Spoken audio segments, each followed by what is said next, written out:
What on earth? Hey, you. I just sneezed up bells. Hello?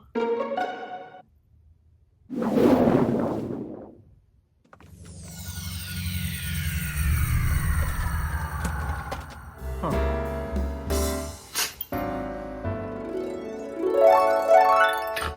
Oh, hey everyone. Sorry about that. Having some really strange dreams recently.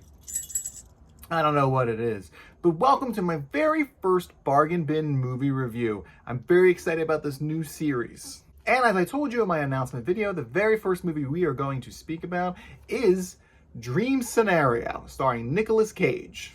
Mild-mannered college professor Paul Matthews is longing for recognition in the field of evolutionary biology. However, he finds a different kind of fame when those around him start to envision Paul in their dreams. These innocuous dreams catapult Paul into a viral fame he wasn't expecting. But when these dreams turn into nightmares, Paul isn't equipped to handle the backlash. The line between fantasy and reality blurs, forcing Paul to navigate this strange new world. Or is it a dream? Rated R. The main character of this movie is Paul Matthews, played by Nicolas Cage. Paul dreams about writing a book about the study of ants, but he just can't seem to get over his own set of false starts. Nicolas Cage does a great job bringing his character to life. He really runs the audience through the emotional gambit. Sometimes we're rooting for Paul, and other times we're rooting against him. He's a complex character that really struggles to adapt to his newfound fame. Paul's wife is Janet Matthews, played by Julianne Nicholson. At first, she seems pretty awkward, but I think she's actually just really bored in her marriage. She's probably been listening to Paul's actionless aspirations for years. Though when Paul starts getting recognition for these dreams, I feel like she might be getting a little bit jealous. She even uses the situation for her own professional growth. I was disappointed that when the dreams shifted into nightmares, that Janet was less supportive and understanding of Paul. Julianne plays Janet very well. It's a muted performance, but you can really feel the depth of sincerity in her eyes. Other notable cameos are Michael Cera as an advertising executive and Tim Meadows as Paul's boss and friend. The movie begins with Paul's daughter having a dream about him, which isn't very strange. People often dream about their family members. But she notes that he wasn't doing anything in the dream, just kind of standing there. Given the banality of the situation, they continue on with their day. While at work, Paul hears some of his students whispering and talking about him, but he dismisses it as usual teenage banter. It wasn't until Paul and Janet meet one of Paul's ex-girlfriends at a theater where things start to get a little bit more uncanny. The ex states that she also had a dream about Paul, and she really needed to talk to him about it. This kind of intrigues Paul, but Janet thinks there may be some ulterior romantic motives. After this, things really start to snowball, and the pacing of the movie really picks up. More and more people are approaching Paul and telling him that they're having dreams about him. Now this is where the movie gets to flex some of its creative muscle. As people are describing the dreams that they're having, we the viewers get to see a live reenactment of them. I really like the variety of visuals that are shown during these scenes. I thought it was neat to see them dramatized on the big screen. However, for me, I really wanted more out of it. I really enjoyed the dream visuals, but they left me feeling kind of underwhelmed for how short some of them were. I know that they're not exactly the main focus of the movie, but for me, my creative hunger was not satiated. Within a few days of these dream revelations, Paul becomes an immediate viral sensation.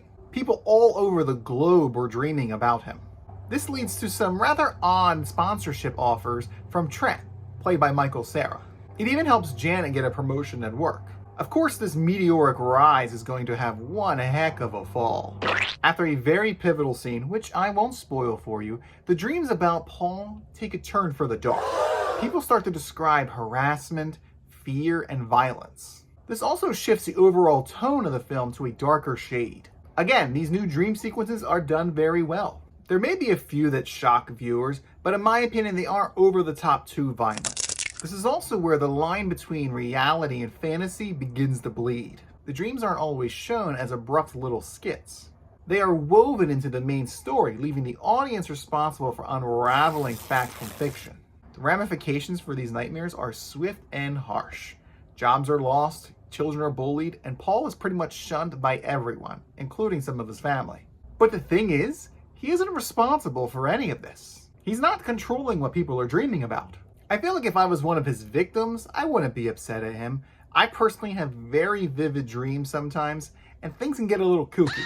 But I would never hold somebody responsible for what my subconscious has created. Unfortunately for Paul, most people don't feel that way, and mob mentality took over.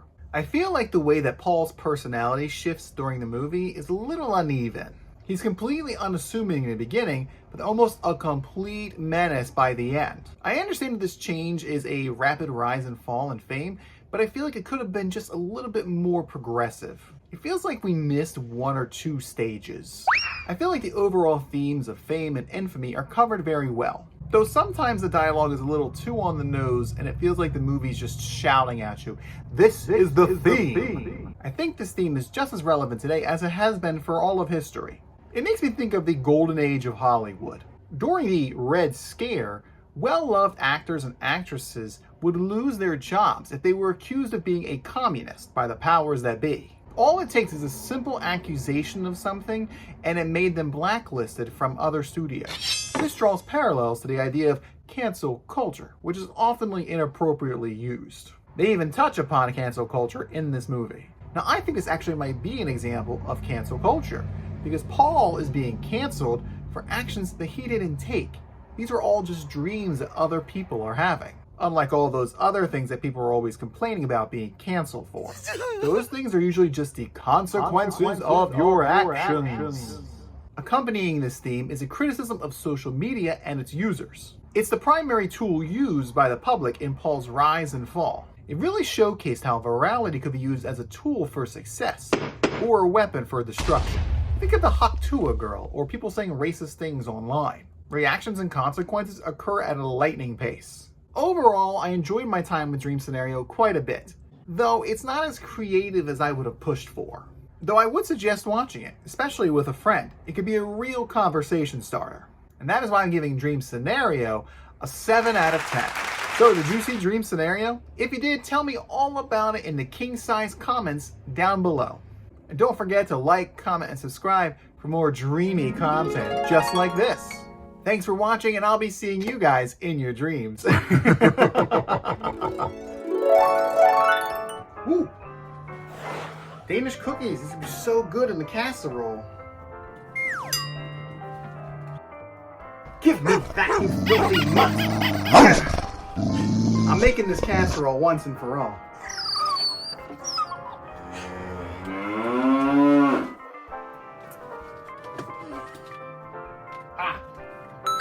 The last ingredient for my casserole. Oh, you are perfect. Oh, can I help you with something? Hello? All right. Have a good day.